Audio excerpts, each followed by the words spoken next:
এখন তামাম বাংলাদেশে আর নির্বাচিত কেউ হয় না, আগেই হয়ে যায়। فقد قال الله تعالى في كلامه المجيد وبرهانه التوحيد اللهم صل على مولانا محمد وعلى آل سيدنا مولانا জরে জরে পড়ে দরুদ ওহে ঢাকাবাসী বসিয়া আমাদের দরুদ শোনেন নবীজি রওজা পাকে শুইয়া আল্লাহুম্মা সাল্লি আলা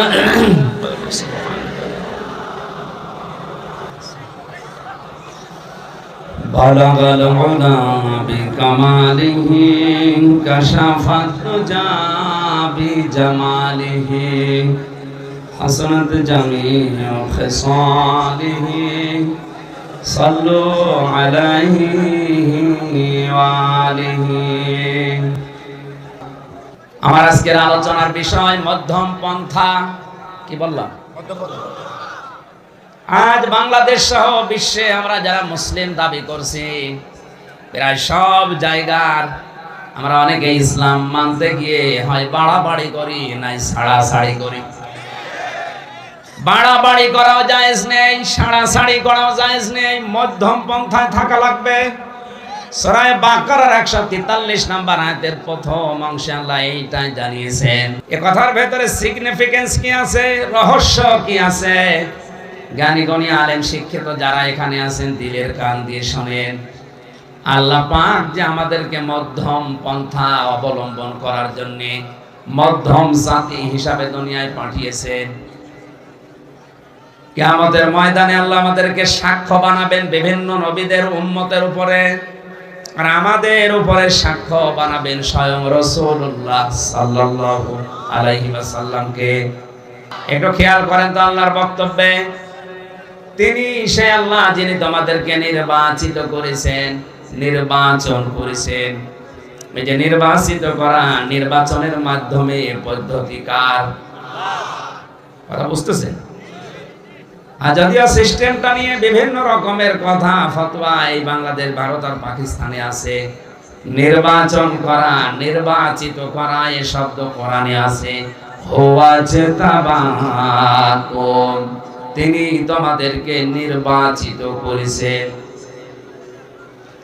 ওমা জাআলা আলাইকুম ফিদ-দীনি মিন হারাজ, আমি এই হুয়াজতাবাকুম শব্দটা পড়ার পরে আমার যেন কেমন মনে হয় দেশে আর নির্বাচিত কেউ হয় না, আগেই হয়ে যায়।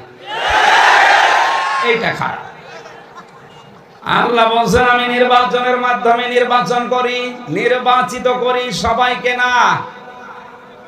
ঢাকাতে লক্ষ লক্ষ মানুষ আছে, কোরআনের এই ক্লাসে, কোরআনের এই অনুষ্ঠানে আল্লাহ সবাইকে নিয়ে আসেনি। আল্লাহ যাকে নির্বাচিত করেছেন তাকে শুধু এখানে আসার যোগ্যতা দিয়েছেন। কারণ এখানে নবীজির বর্ণনা অনুযায়ী এটা এখন জান্নাতের বাগিচা। আর আমরা জানি জান্নাতের বাগানে কেউ যদি একবার প্রবেশ করতে পারে, মহান আল্লাহ কোনোদিন তাকে বের করে দেয় না।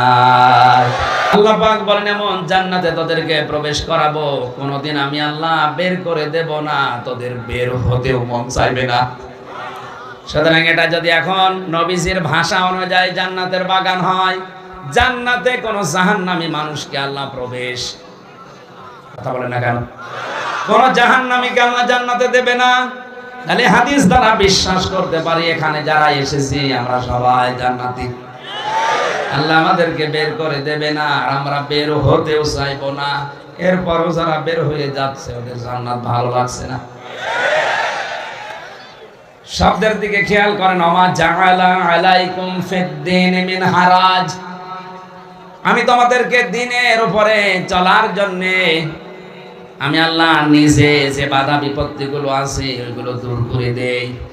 যাদেরকে আল্লাহ নির্বাচিত করে ওই মানুষদেরকে দিনের উপরে চলতে গিয়ে সে বাধা আসে, বিপত্তি আসে, বিপদ আসে, ওই বিপদ দূর করার দায়িত্ব কার? এখানে ফাইল কর্তা সরাসরি আল্লাহ। আপনি এখনো একটা বোঝেননি, ভালো করে খেয়াল করেন।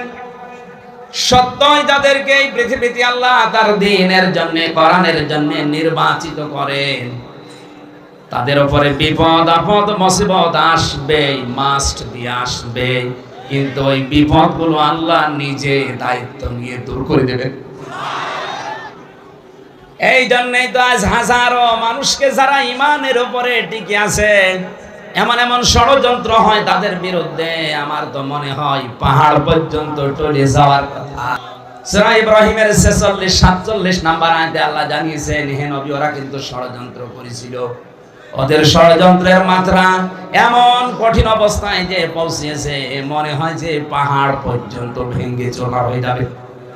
সূরা হাকাফ 26 নাম্বার পারা 2 নাম্বার পৃষ্ঠার 9 নাম্বার লাইনের 14 নাম্বার আয়াতটা আল্লাহ পাক বলেন, হে নবী, যারা বলতে পারে আল্লাহ আমাদের রব, আর এর উপরে যারা টিকে থাকতে পারে, তাদের কোনো ভয় নেই, কোনো চিন্তা নেই। এ গ্যারান্টি কার?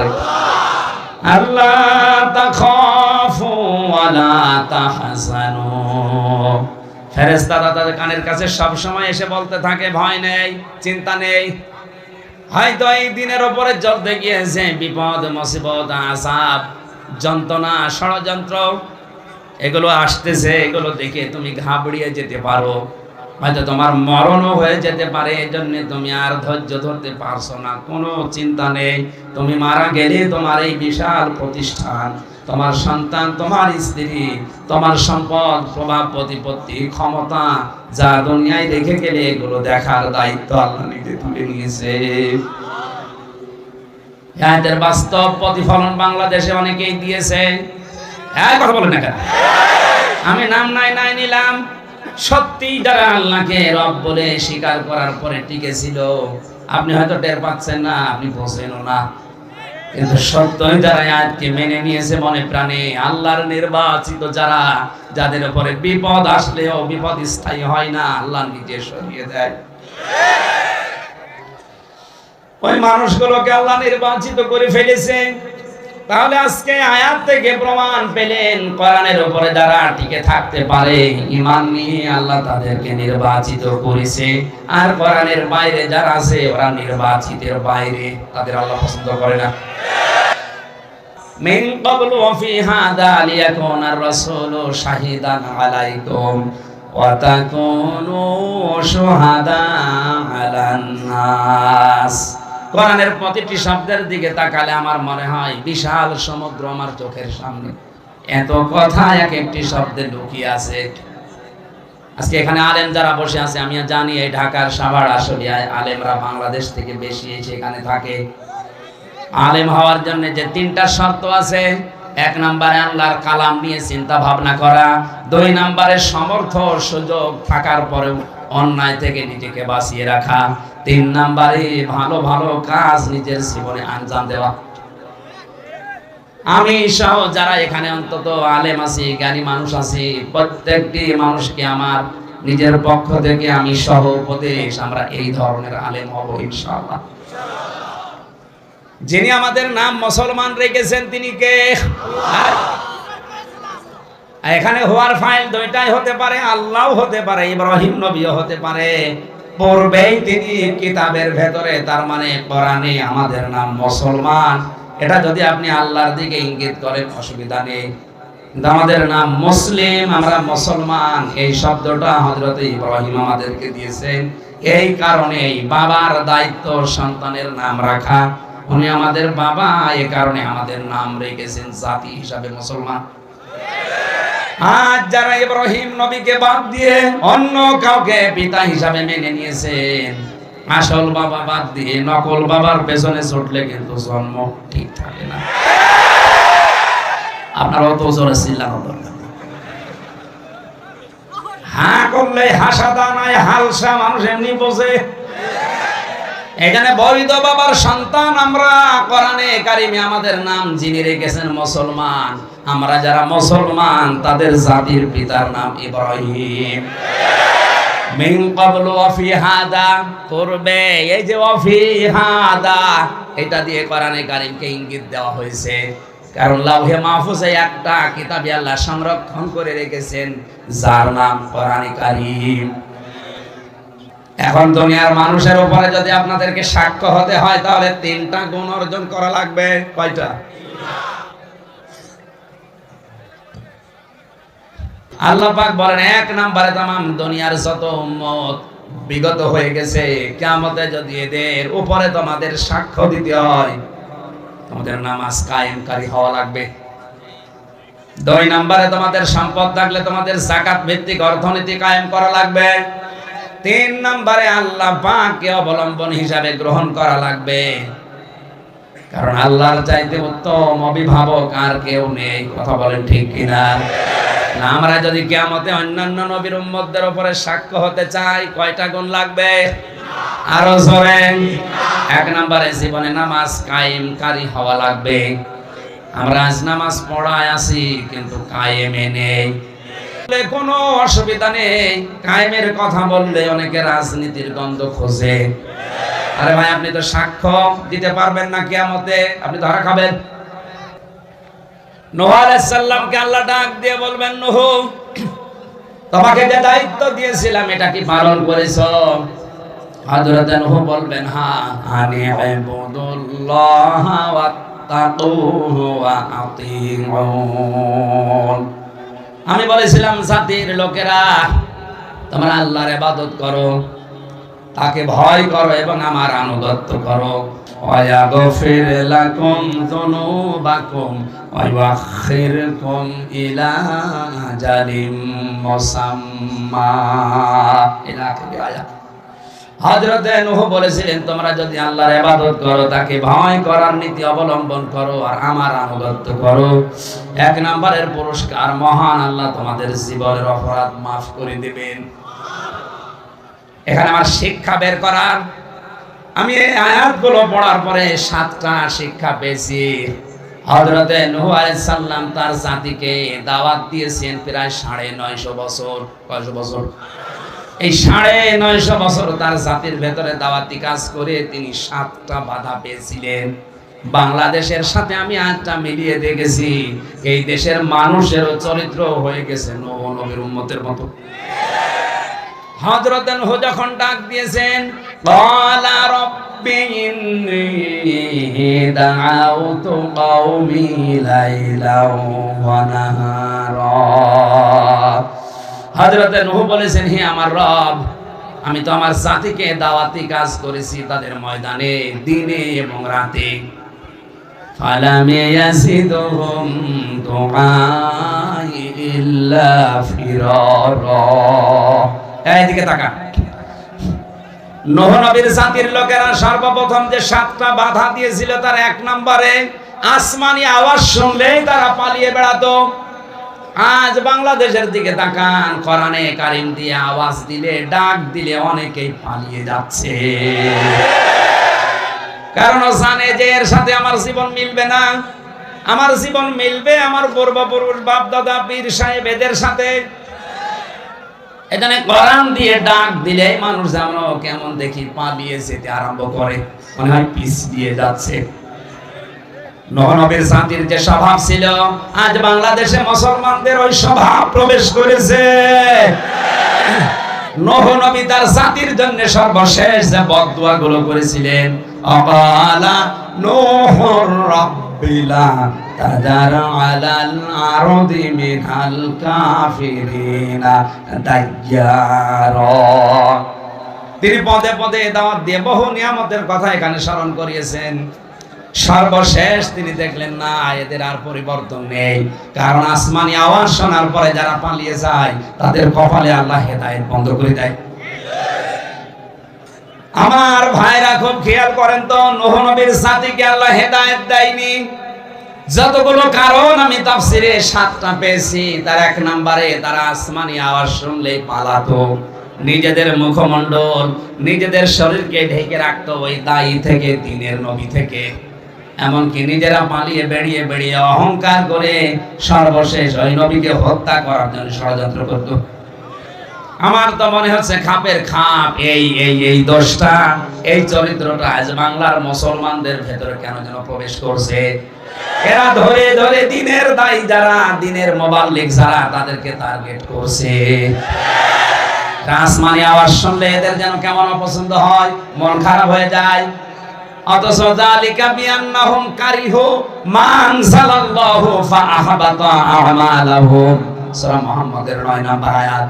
আল্লাহর আসমানের আওয়াজ শোনার পরে কেউ মানে না এমন না, যদি কেউ মন খারাপ করে ওর পেছনের আমল আল্লাহ নষ্ট করে দেয়।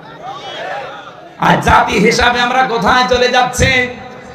কোরআনের আওয়াজ শুনলে আপনার রাগ হয়, কোরআনের আওয়াজ শুনলে আপনি পালিয়ে যেতে চান। এটা নূহ নবীর জাতির স্বভাব ছিল। শেষ পর্যন্ত নূহ আর পারে নাই, নৌকা পর্যন্ত বানিয়ে পায়খানা করে একেবারে শেষ করে ফেলেছিল ওরা।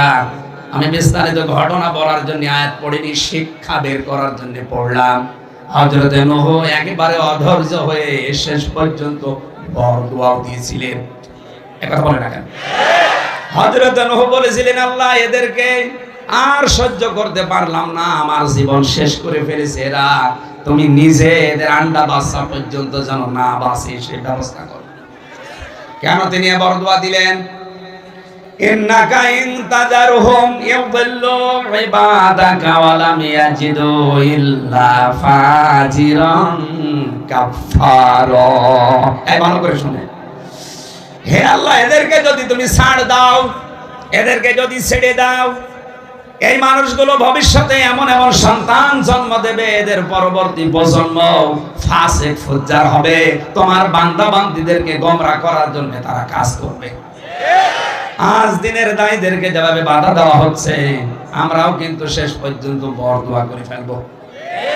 আল্লাহ যারা কোরআনের আওয়াজগুলো বন্ধ করে দিচ্ছে বিভিন্ন সোদানাতা দিয়ে, বিভিন্ন নীতি অবলম্বন করে, আল্লাহ এদের আন্ডা বাচ্চা পর্যন্ত যেন না থাকে, কারণ এগুলো থাকলে এর মাধ্যমে যেটা জন্ম হবে ওটা হারামি হবে।